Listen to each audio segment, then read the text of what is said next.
and not gonna lie, I got caught off guard the other day.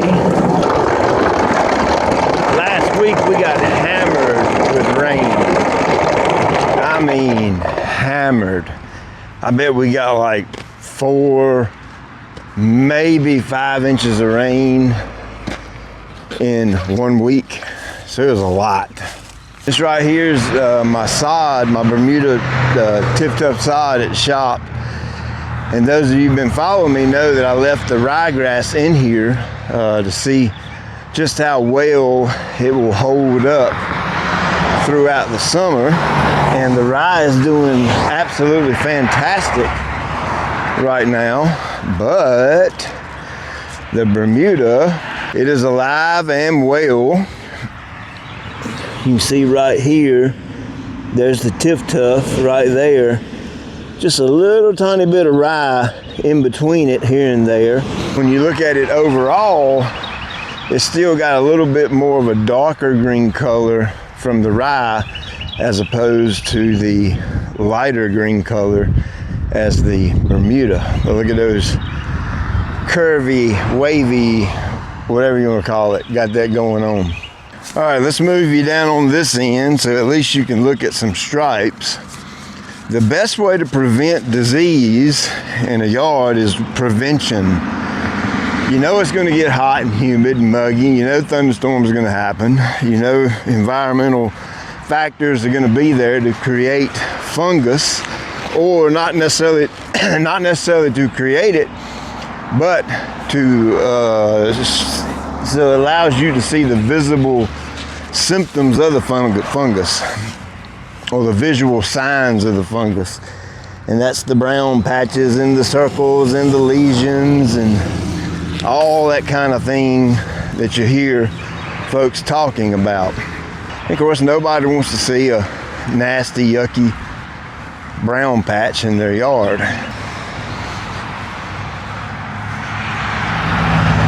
And if prevention is the best way, then why didn't you prevent it, Mr. Pete?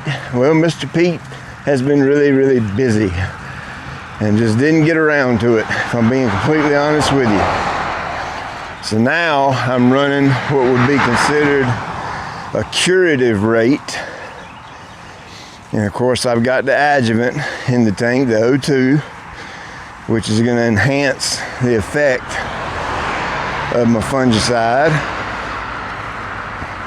And it just so happened to be about the same time as I need to feed the turf. Been a little while since I put any fertilizer on it. So I'm kind of doing a semi-spoon feed program out here on this. And what that is all for the GCI liquids: 2000 nitrogen, 0020 potassium, 000 iron, and the 101 is the calcium. Running 6 ounces of each. And I'm doing that about every, I don't know, maybe every 3 weeks, maybe.